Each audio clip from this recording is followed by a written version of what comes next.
Son tiempos difíciles. Cuidado con el perro.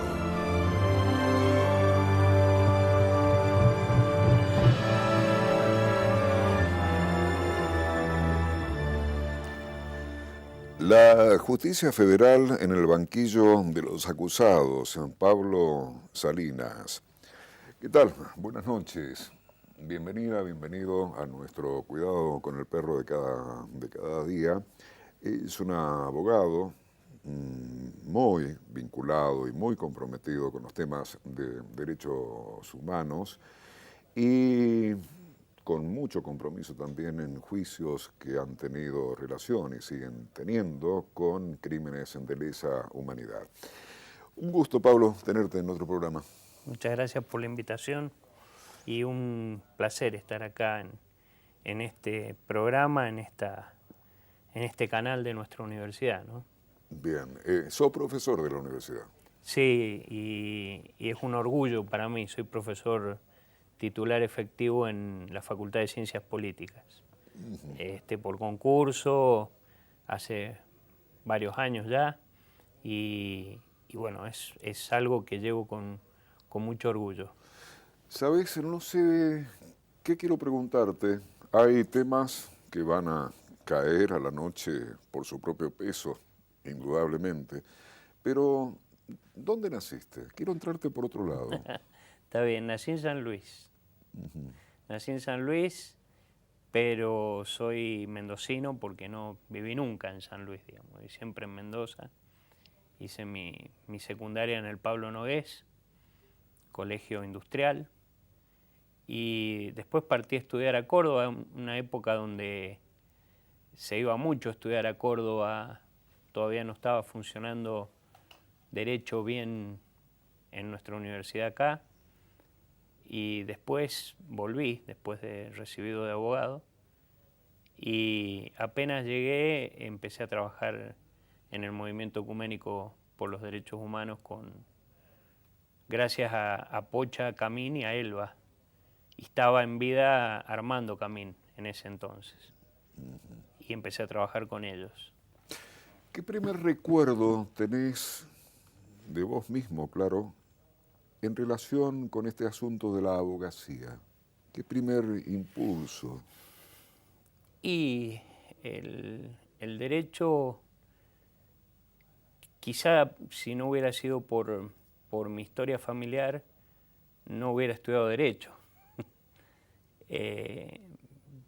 Siempre estuvo vinculado a la búsqueda de tratar de entender qué había pasado en los años de la dictadura con mi familia, ¿no? Porque mi madre fue presa política, mi padre también, yo me crié con mis abuelos y yo era el hijo más grande, o sea que es el que más consciente estaba de que algo pasaba. Y además, bueno, visité de muy niños las cárceles para ir a ver a mis padres que eran presos políticos, ¿no? Entonces era como cantado que iba a estudiar abogacía como para buscar una explicación, creo yo, en un primer momento, y porque no podía entender que alguien estuviera preso, según me explicaban, y después comprendí que efectivamente era así, sin una prueba, sin un proceso en contra, sino por disposición del Poder Ejecutivo, porque siendo muy niño yo escuchaba que estaban a disposición del PEN, pero mis viejos, pero no entendía. Después ya, cuarto, quinto año de abogacía, que empecé a ver PEN, que es Poder Ejecutivo Nacional, ahí uno empieza a entender, ¿no? Pero bueno, eso por supuesto marcó mi vida y un poco mi destino, ¿no? Lo que ocurrió en aquellos años de la dictadura. Sin querer, me contestaste una pregunta que iba a caer por su propio peso también. ¿Por qué este compromiso con estos temas desde la abogacía? Está contestado ya. Sí, era cae por su propio peso, ¿no? Era para mí un tema central en el que quería colaborar. En aquel entonces el abogado Almed había sido Venier, él no iba a continuar, y me propusieron seguir a mí con las querellas. En ese entonces, primero, se trataba de juicios por la verdad, porque no estaban las leyes de impunidad. No sé si recuerdas que no se podía avanzar, que muchas veces uno lee artículos periodísticos, gente que cuestiona por qué se demoró la justicia, y se demoró porque hubo un esquema de impunidad que impidió que avanzara en los tiempos que correspondía, ¿no? Porque después del gran avance de Raúl Alfonsín con el juicio a las juntas, se produce el levantamiento para evitar responsabilidades de los subalternos, y se produce ese gran periodo de impunidad. Y con los juicios por la verdad lo que se buscaba era, bueno, dos también postulados históricos de los organismos, que son encontrar los restos de nuestros compañeros para que se le pueda, cada familia, dar la sepultura que considere, y en el lugar donde estén los restos de toda su familia, para poder llevarle una flor, y que ese es un postulado central. Y el otro, bueno, recuperar los nietos que aún faltan recuperar. En Mendoza se han recuperado 2 nietas, pero faltan más nietos. Y hay familias que cuyos integrantes, algunos han fallecido y no han podido conocer a sus nietos. En el caso de Claudia Domínguez Castro, María la alcanzó a conocer, pero el esposo de María no. Y pensar que ella se crió muy cerca de sus abuelos. Quizás se ha cruzado en un almacén ahí en San José con su abuelo, y su abuelo sin saber que ahí estaba su nieta, que él la buscó tantos años, ¿no? Y la lucha de María, de las madres. María hace el primer habeas corpus por un niño por nacer, ¿no? Qué increíble el ejemplo de las madres, ¿no? El ejemplo Estela, y lo traslado también a Estela a nivel nacional, el ejemplo mundial de Estela, creando el Banco Nacional de Datos Genéticos y trabajando con el equipo de antropología forense, que es reconocido en el mundo, el equipo argentino. Incluso en México, en las últimas desapariciones de Ayotzinapa, se le pidió la intervención al equipo argentino. Bueno, y hoy Mendoza, que produce una condena que también nos tiene que hacer sentir orgullosos como mendocinos y como argentinos, y que también reconoce un solo antecedente, que es el juicio a los jueces nazis en Nuremberg, ¿no? Es decir, lo que ha conseguido el movimiento de derechos humanos mendocino es enorme. Creo que estando todo tan reciente, no se alcanza a dimensionar, y además, bueno, se produjo en un momento de coyuntura política, de elecciones, entonces no se alcanza a dimensionar en su totalidad lo que implica este fallo, ¿no? Un fallo enorme, porque además los 3 jueces coinciden en la participación primaria, los 3 jueces de la democracia, los que dictan la sentencia, en la participación primaria en el plan criminal por parte de los 4 ex magistrados que han sido sentenciados a prisión perpetua, ¿no? Te escucho con mucha atención, y hay 3 o 4 o 5 asociaciones inevitables. O sea, para no olvidarme, una, Sí. desde tu historia de vida, desde lo que contaste al principio, intuyo que te dijiste en algún momento, bueno, me voy a capacitar, hay un aspecto técnico. Necesito herramientas técnicas. Dejemos tildado ahí la formación académica. Claro, exactamente. Otra, lo obvio, lo reciente, cómo no sabe uno si sobreactúa la observación o está cantada. cómo Mendoza, la conservadora Mendoza, da un nivel de justicia de valor mundial.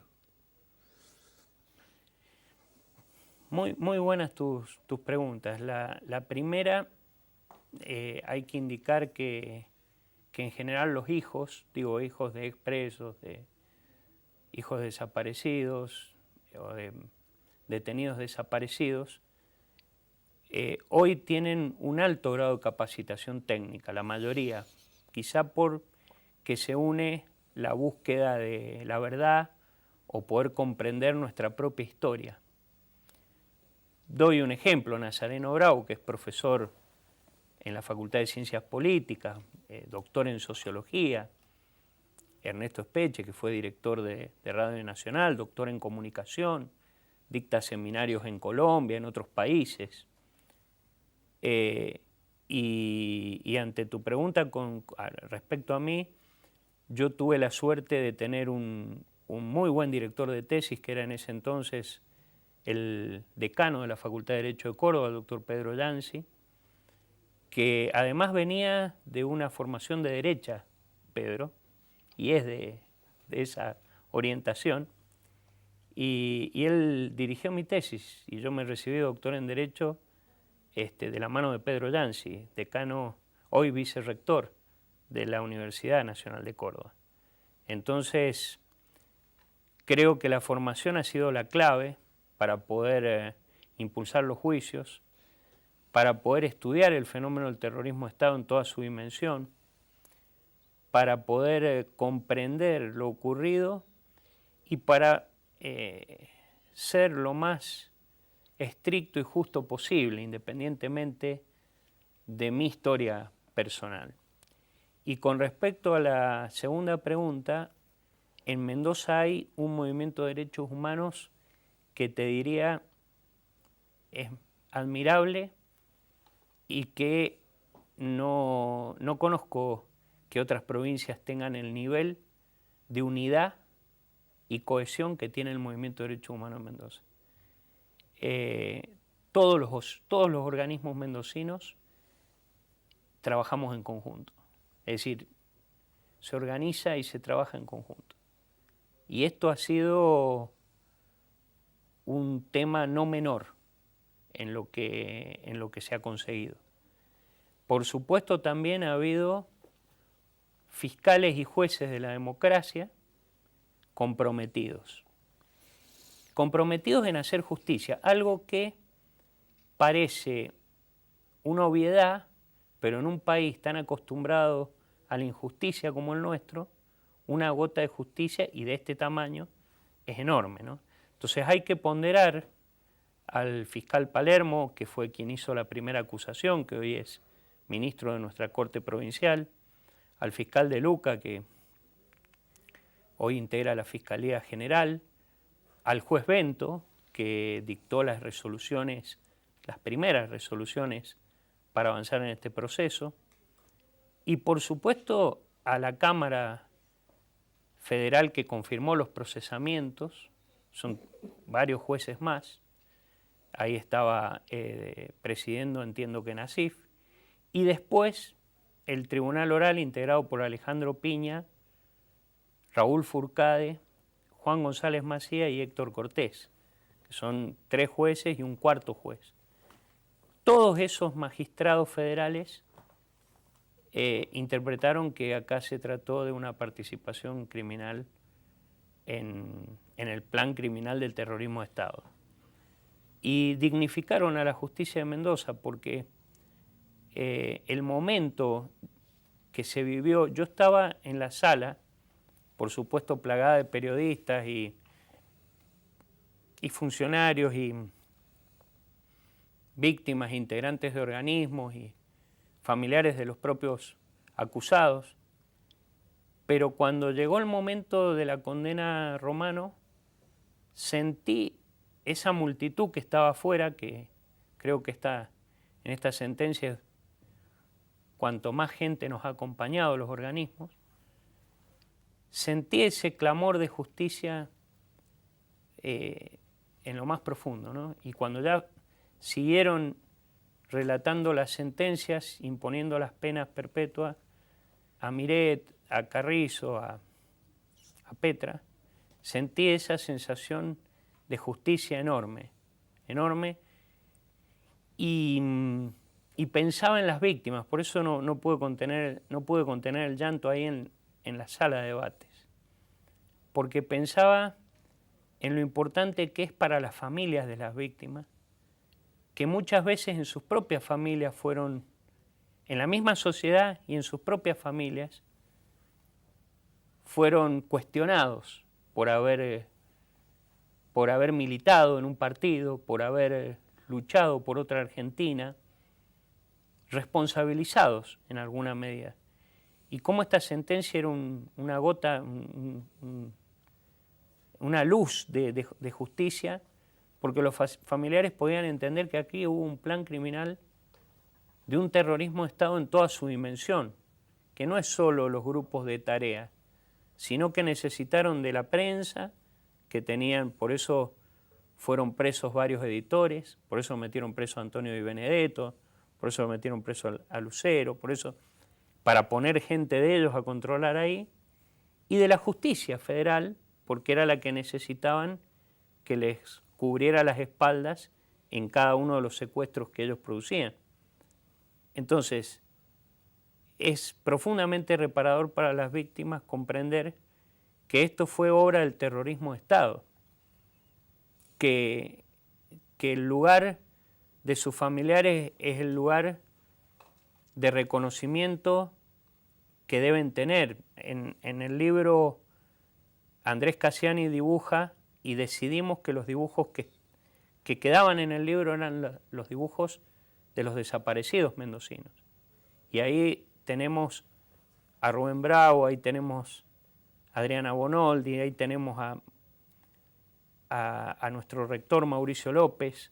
Tenemos esos dibujos enormes que hizo Andrés, que dan una dimensión de las personas que se llevaron y que intentaron que no quedara rastro. Bueno, y es tan persistente la justicia y es tan persistente en estas cosas esa idea de justicia, que hoy, bueno, se ven reivindicadas, y además el tribunal hizo algo notable, que fue que al final de las sentencias, con condenas y absoluciones, porque hubo algunos que fueron absueltos también, porque de esto se trata la justicia, en un juicio donde se respetaron todas las garantías, como debieron haber hecho ellos en el 70, y no hicieron. Al final dijeron, este juicio afecta a tales víctimas, y leyeron uno por uno el nombre de cada una de las víctimas, a lo cual el gran público que se había convocado sostenía la palabra presentes ante cada uno de ellos. Entonces, te imaginarás la emoción que en todos nosotros produce eso, y te imaginarás también que eso va a las bases de nuestra sociedad y permite pensar que nuestros hijos o nuestros nietos pueden pensar en una Mendoza mejor, en una Argentina mejor, y pueden pensar que hay temas en los cuales los argentinos estamos todos juntos, así como estamos todos juntos cuando gritamos el gol de Maradona o de Messi, estamos todos juntos cuando se hace justicia por crímenes que queremos que nunca más se vuelvan a producir. Pablo, con el rabillo del ojo, hace 4 o 5 minutos que vi la seña de Mabel para el cierre del primer bloque, pero la entidad que ha tenido todo lo que has dicho en este último tramo, que es una suerte, entiendo yo, de metáfora de una parte terrible de la historia argentina, yo no te iba a cortar. Gracias por estar acá. No, gracias a vos. Ya volvemos, ya volvemos.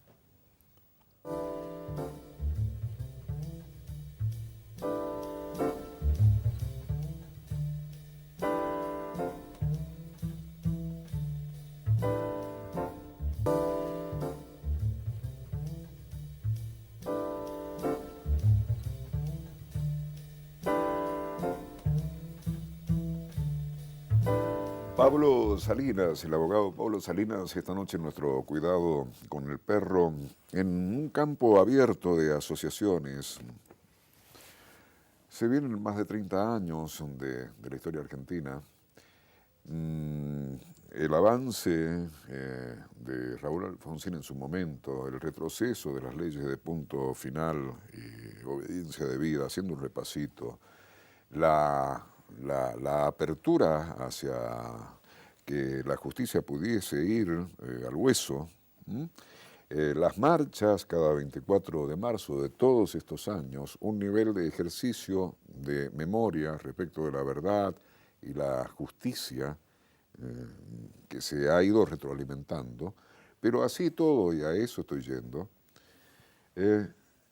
¿cuál es tu visión respecto de cómo los jóvenes, por ejemplo, ven este asunto de los derechos humanos, del terrorismo de Estado? Es muy buena la pregunta y es muy interesante pensarlo, ¿no? Yo me emocioné mucho, no sé si vos viste un pequeño video que se hizo, lo hizo la universidad con los organismos, donde distintas personas invitaban a la sentencia del 26. Si no lo viste, te lo recomiendo. Sí. Entre esas personas estaban la mayoría jóvenes y deportistas, digamos. No era un joven estudiante de Derecho o un joven estudiante de Sociología, sino, por ejemplo, un integrante del Lobo, un integrante de la selección mendocina de rugby, convocando a la sentencia, diciendo la sentencia es de todos. Y ver allí, cuando yo llegué a los tribunales federales, tantos jóvenes, me llenó de fe, esperanza en el futuro, porque ahí había de todos los sectores políticos también, de todas las fuerzas. Y yo tengo quizá en estos momentos una interpretación muy optimista. Es decir, entiendo que ha habido durante años juicios que han permitido ir creando una conciencia y que yo insisto en que víctimas del terrorismo de Estado fue toda la sociedad. Y como afectó a toda la sociedad de distintos sectores, los padres, los abuelos, los tíos, todos, en cada familia de distintas ideologías y pensamientos, se ha ido transmitiendo que nunca más. Más allá de que en algunas familias puedan haber más consenso en estos temas y otras menos, pero nadie quiere volver a repetir lo ocurrido. Entonces, yo lo veo en los jóvenes que ingresan a la facultad, lo veo en los jóvenes en las cátedras que tengo, en la del primer año y en la del cuarto, y veo una formación muy interesante en estos temas, que además tiene que ver con formación en derechos humanos que se viene dando por parte de muchísimas personas que trabajan en ese sentido hace muchos años. Formación, estamos hablando en memoria, verdad y justicia, estamos hablando de lo ocurrido en la dictadura. Hay una conciencia allí que se ha trabajado mucho por parte del Estado en los diversos órdenes y por parte también de las leyes, porque por ejemplo el 24 es feriado, porque por ejemplo cada vez que voy a una marcha, la última marcha, cada vez me parece que la última marcha es la más numerosa. Siempre tengo como ese mecanismo, no debe ser así, pero yo lo siento así, que cada marcha del 24 es más grande que la del 24 anterior. Y incluso fíjate que ha habido cambios de gobierno y que la fuerza y el compromiso se ha redoblado en los organismos, ¿no? En este último tiempo. Es decir, en el trabajo diario de los organismos hay un tesón, una fuerza enorme para sostener esto que se ha conseguido, ¿no? Entonces, con respecto a los jóvenes, tengo esa esperanza y me parece que hay que seguir profundizando ese trabajo a nivel de la DGE, a nivel de la universidad, en los proyectos que hay en el ciclo común de los ingresos en la universidad nuestra, Nacional de Cuyo, está el tema. El espacio de la memoria del D2 está funcionando maravillosamente. Están trabajando allí una comisión de los organismos que lo está llevando adelante de manera impecable. Así que recomiendo también a la audiencia que visite el espacio de la memoria. Los juicios siguen en marcha. El jueves, todos los jueves sigue el juicio contra Menéndez y Rico. Todos los jueves en los tribunales federales uno con el documento puede entrar a asistir en el juicio. Y creo que esto es una temática que va a seguir avanzando, porque tenemos más juicios por venir. Se tiene que juzgar inteligencia del ejército, se tiene que juzgar fuerza aérea. Y creo que la conciencia va a ir calando cada vez más en la sociedad y eso también se vio en el acompañamiento que tuvimos de todos los sectores políticos el día de la sentencia. Firmo al pie, naturalmente, pero déjame jugarla de abogado del diablo, Del diablo. un ratito. Ha pasado mucho tiempo, todo este nivel de crecimiento de conciencia, hechos concretos como juicios con este nivel de sentencias, de ejemplaridad, si se dice así, Está bien. mundial, y todo eso. Pero ¿por qué uno respira o tiene ecos paranoicos de los 70 que sabieron imponernos? O está sacando una foto medianamente bien sacada, que hay sectores sociales argentinos en donde todavía no se comprende, para mí, sin capacidad técnica, no se tiene un pensamiento esencial como punto de partida. El Estado no puede salirse de la ley, que entronca eso con el terrorismo de Estado. ¿Por qué uno respira que hay argentinos que piensan de otro modo todavía? Bueno, el 2x1 de la Corte, muy reciente, va en esa línea, ¿no? O sea, pensábamos que esto era una política de Estado, pensábamos que estábamos todos de acuerdo y la Corte dicta el fallo del 2x1, que es un indulto encubierto. Muiña es liberado y va y compra fuegos artificiales y festeja en su casa con fuegos artificiales. Y la sociedad en su conjunto sale a la calle. No sé si viste la foto con los pañuelos, enorme esa foto, que incluso mundial también, porque fueron todas las personas con los pañuelos. Y ahí hubo un límite. No sé si coincidirás conmigo, pero un mensaje de la sociedad. Sí, paren la mano, muchachos, esto no. Es decir, hubo un límite ahí.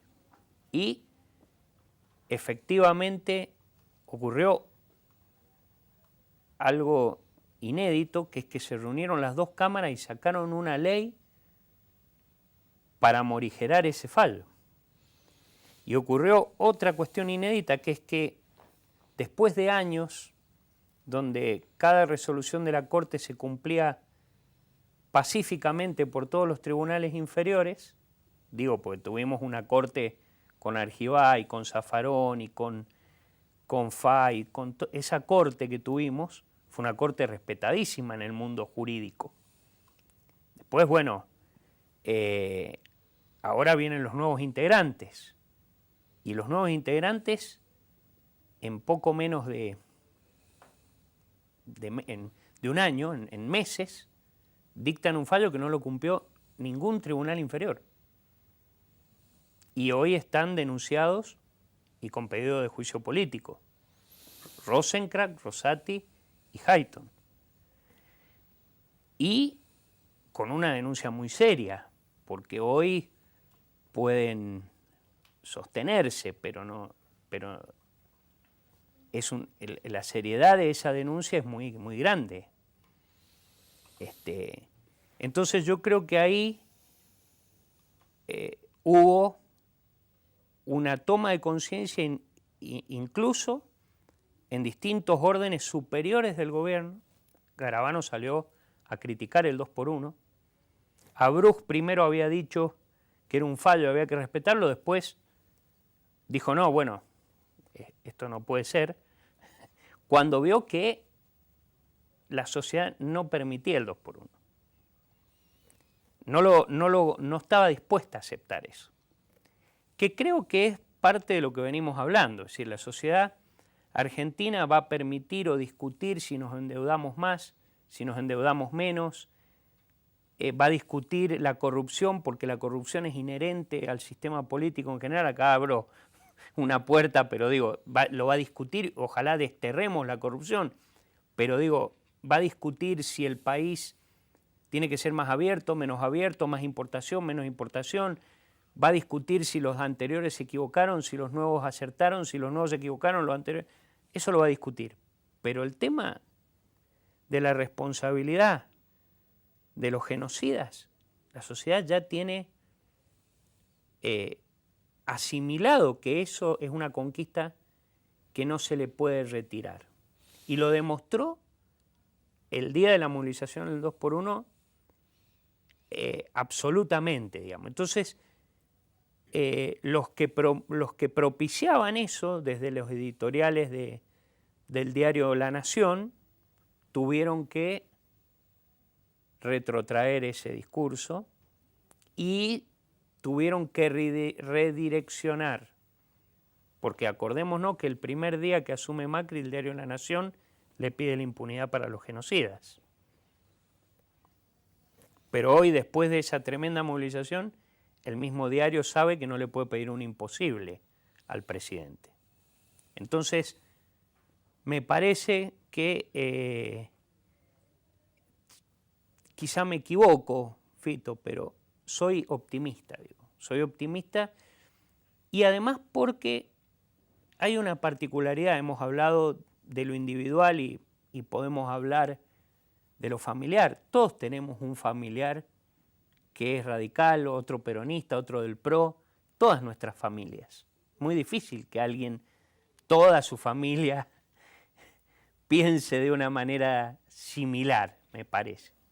Incluso veíamos que un candidato está casado con una persona de otro partido, o una candidata, o un candidato, porque es parte de nuestra sociedad, es lo mismo River, Boca, San Lorenzo, yo soy de San Lorenzo.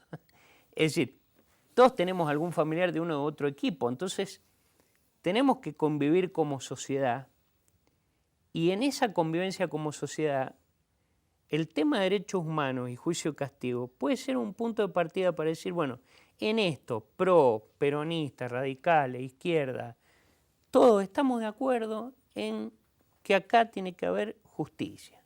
Justicia. Sí, algunos me decían, bueno, pero están en la calle. Es justicia. Si la persona es mayor de edad y le corresponde domiciliaria, irá a prisión domiciliaria. No está, cuando alguien pretende decir que es venganza, se equivoca, porque entonces deberíamos pedir que le hagan lo que nos pasó a nuestros familiares. Y esto es justicia. Si la persona, en el juicio tuvimos 3 años de juicio con los médicos que controlaban que los acusados estuvieran bien. Romano pidió prisión domiciliaria, se la dieron, está en su casa en prisión domiciliaria por razones de salud, de edad. Los otros acusados hoy condenados se los revisará médicamente y se hará lo que corresponda. Eso es la justicia. Entonces, si nosotros partimos de ahí, de que podemos ponernos de acuerdo en algunos temas, justicia con respecto a lo ocurrido en la peor dictadura, con los peores crímenes que nos ocurrieron a todos como Estado. También nos podemos poner de acuerdo después, si pudiéramos ir avanzando, en planes hacia el futuro, en una convivencia democrática donde el presidente que se va le ponga la banda al que viene, en una convivencia democrática donde se puedan poner de acuerdo en puntos centrales para planear hacia el futuro las grandes fuerzas, en temas centrales, seguridad, educación, infraestructura, Mendoza con todas las posibilidades que tiene Mendoza, qué importante sería, ¿no?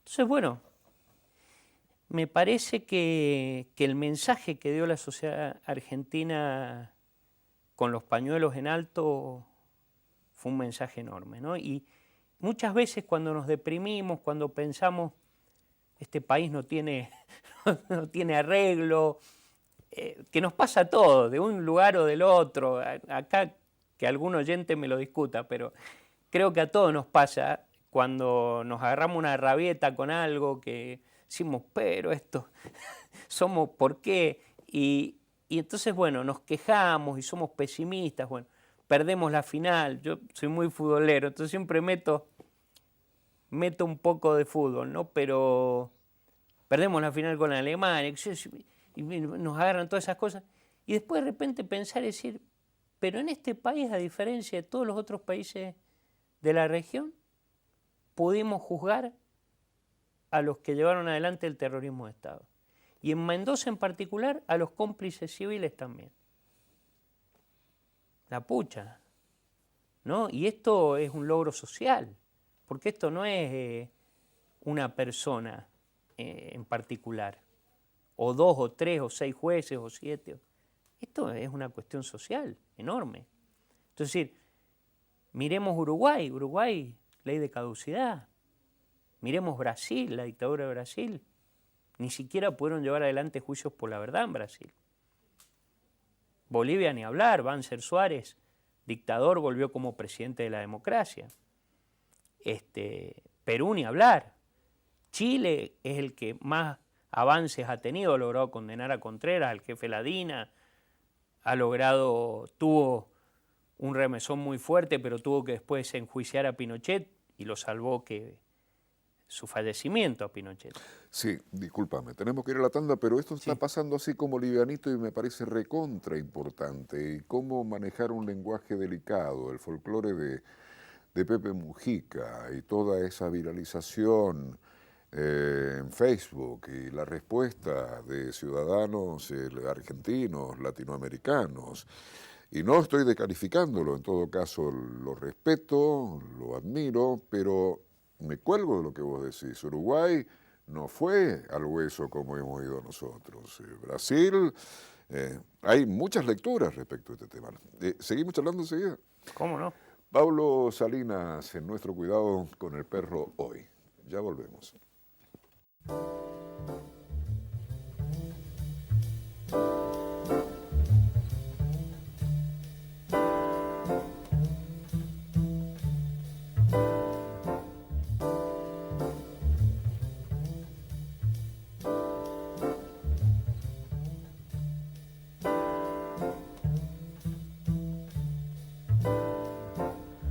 Pablo Salinas, esta noche en nuestro programa. ¿Qué hay en este libro, Pablo? Bueno, en este libro está lo que fue mi alegato, mi acusación, las teorías que apliqué, mis argumentos, y también están, lo muestro para la cámara, en los dibujos de Andrés Cassiani, ¿no? Los dibujos maravillosos que ha hecho Andrés de cada uno de aquellos desaparecidos, personas desaparecidas por las cuales se acusó en el juicio, que fueron víctimas y por las cuales se acusó en el juicio. Y también un documento que es un expediente judicial que se incluyó en el libro para justamente con prueba documental comprender que ellos mismos se declaraban competentes en estos expedientes, como dice este expediente que está incluido en el libro. Gambeteando películas yanquis, mira lo que se me ocurre preguntarte. A la hora de un alegato, a la hora de la argumentación, intuyo lo obvio, capacidad de argumentación técnica, técnica. ¿Y cuánto vale, empuja lo retórico, la dialéctica? ¿Qué? El alegato es profundamente técnico, jurídico, por eso es lo que me preguntabas y señalábamos al comienzo del programa de la capacitación, pero también tiene un contenido importante de lógica, de ética, de filosofía y también de puesta en escena en el tribunal. Esto es así. Es decir, como vos hacías referencia a las películas, ¿no? El abogado tiene que saber transmitir. Si el abogado es una especie, en el momento que hace su alegato, tiene que saber transmitir sus ideas. Y yo soy un convencido de que tenemos que tener en algún momento juicios por jurados, porque yo creo que tenemos que aceptar que nos juzguen nuestros pares. Un tribunal de 12 jurados, un juicio por jurados, no un tribunal, un jurado, como es en Estados Unidos. Fíjate que nuestra Constitución copió el sistema de jurados de Estados Unidos y no lo aplicamos a nivel nacional. Hoy se aplica en algunas provincias y las más grandes, Buenos Aires y Córdoba. Curiosidad técnica, parece que te rebatiera y no tengo capacidad, sería impertinente porque no tengo capacidad, ni de oído toco técnicamente. Pero 12 seres, 12 hombres en pugna, esa película. Sí, buenísima. Maravillosa, ¿no? Buenísima. 12 seres humanos, el prejuicio que observo, yo no sé, pero me nace el prejuicio, ¿y qué capacidad técnica para acertar o para equivocarse? Yo creo que hay que tener, pasa lo que nos pasa con nuestros hijos, si no le tenemos confianza, no van a crecer. Si no nos tenemos confianza como sociedad, no vamos a crecer. Una de las cosas que yo más admiro de Estados Unidos son los juicios por jurado, porque ellos le han dado a su ciudadanía un lugar de privilegio para ser parte del Poder Judicial. Y si vos te pones a pensar, Fito, de los tres poderes, el gobernador cada 4 años tiene que rendir cuentas, Es más, en Mendoza no hay reelección, pero el gobernador son 4 años. Los legisladores también. Y el Poder Judicial, el juez, es de por vida. Entonces, entonces ahí tenemos que pensarlo con principio democrático. Debería participar en el Poder Ejecutivo y en el Legislativo, el pueblo participa eligiendo.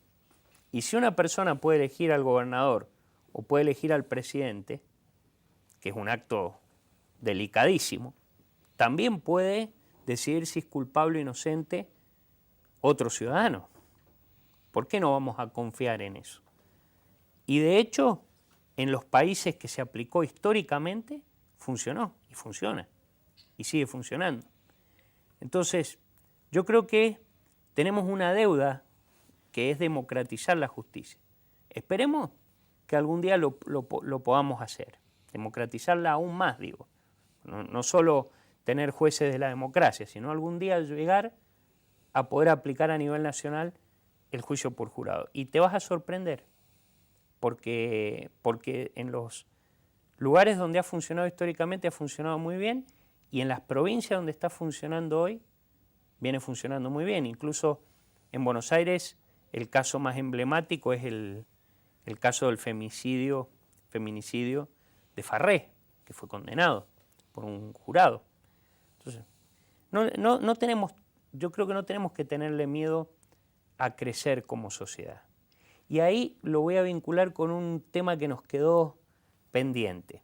Hay un libro de Galeano que se llama Memorias del Fuego, que dice que en cada una de sus capítulos habla de un líder, y en uno habla de Salvador Allende, y dice que le gustaba vivir muy bien y le gustaba tener un muy buen pasar, pero que cuando tuvo que jugarse por su pueblo, lo hizo. Esto con respecto a Mujica, ¿no?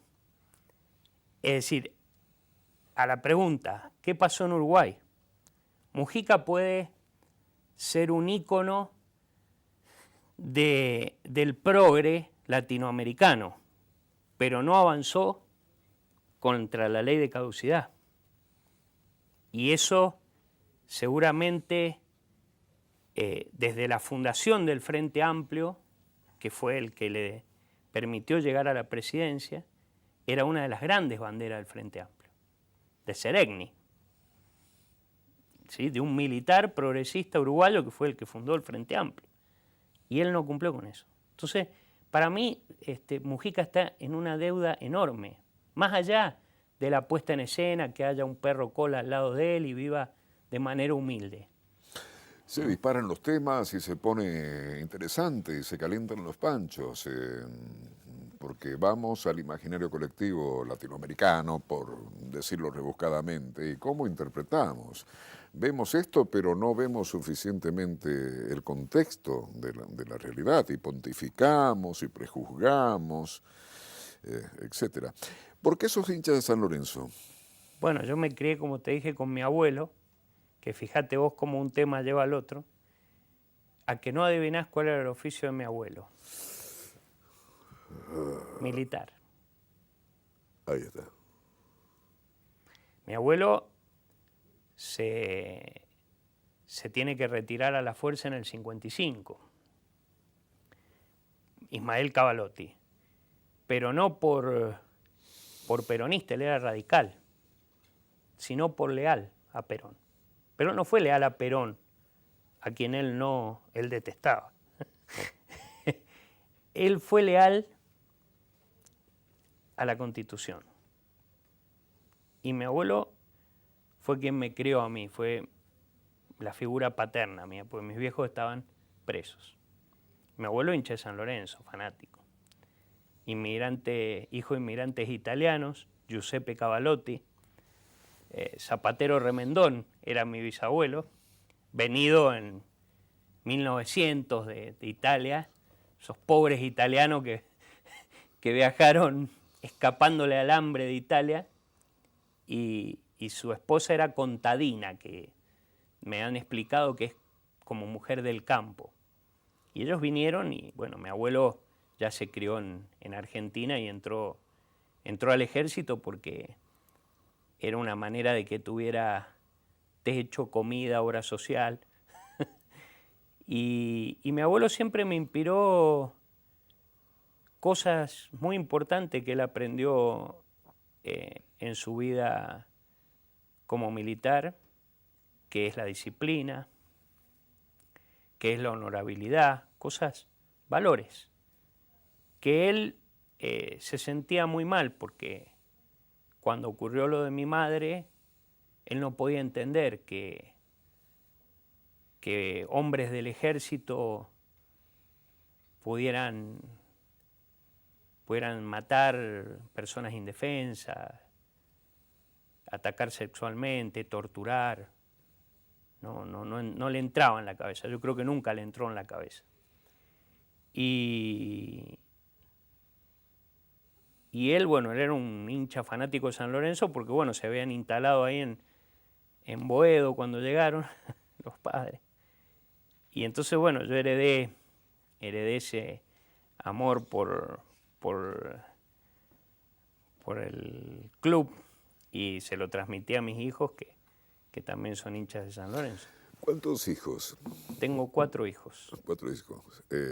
¿Varones? Tengo el más grande que tiene 22 años, la que sigue que tiene 16, 15 va a cumplir 16, que ya volvió del famoso viaje a Disney que hacen las chicas. Antes yo le di a elegir o cumpleaños de 15 o viaje a Disney. Se podía las dos cosas, ¿no? El cumpleaños como fiesta, y viajó a Disney y la pasó muy lindo hace poquito. Y después los más chicos que tienen 12 y 10, que son, uno juega al fútbol, el otro al básquet, uno toca el piano, el otro batería, y que la verdad, bueno, es la razón de mi vida, ¿no? Los chicos, mis hijos. Pregunta quizás torpe, dudo si la hago o no, quizás te hago una figura así surrealista casi, que yo vengo vos sos mucho más joven, vengo de los 70 y uno de los jugadores que andaba en el aire argentino de esa época era la paranoia, la paranoia. Has tenido un compromiso, tenés un compromiso, sos un rostro visible, sos una persona identificable. ¿Tenés temorcillo en algún momento? Cada amenaza que me han hecho, he hecho la denuncia. Ah, te han hecho amenaza. Sí. Oh, a la vuelta. Entonces no estaba tan loca la pregunta. No. Yo lo que hago es hacer la denuncia. Penal. Cualquier cuestión, denuncia penal. El que se mete conmigo, yo me meto con el que se mete conmigo, le hago la denuncia. Es corto. Obviamente se equivocan porque mi compromiso, ya lo comprendiste desde el comienzo del programa, no se va a quebrar con ningún tipo de... No te van a checar, no te van a... Y vas a seguir haciendo lo que estás haciendo. Es una historia de vida y la llevo conmigo y voy a seguir impulsando los juicios y voy a seguir estudiando los casos y voy a seguir acusándolos y que hagan lo que quieran, digamos. No me va ninguna amenaza, ningún tipo de estos actos cobardes me va a paralizar, digamos. Así que, y por otro lado, tengo también la confianza de que tenemos un grupo enorme de abogados y de organismos que sostienen todo esto y que no pasa por mí toda esta historia, ¿no? Solamente, o sea, pasa por un grupo de personas. Entonces, no les va a servir de nada ni amenazar a uno ni hacerle nada a uno porque están todos los otros, ¿no? Que van a seguir. Entonces, me parece ridículo eso. Pablo, ha sido un recontra gusto haberte tenido en el programa. Bueno, para mí también ha sido una muy buena entrevista, Fito. Creo que he ido más allá en la entrevista de lo que me han entrevistado jamás. Así que bueno, también mi felicitación hacia vos y hacia el clima que se genera aquí. Martín. Sí, un matiz, dudo también de decirlo o no decirlo. Sos Dígalo. abogado, uno vive de prejuicios y hay frialdad, hay tecnicismo, pero todo el tiempo te he estado escuchando. Tenía un profesor que me decía, no escuchen lo que dice, no lo que dice una persona, sino cómo lo dice. Y siempre en todo el programa ha habido un brillito en tus ojos que a mí me remite a un nivel emotivo que me conmueve. Bueno, gracias, Pablo. Gracias a ustedes, a todo el equipo. Muchas gracias. No digamos más. Cuidado con el perro.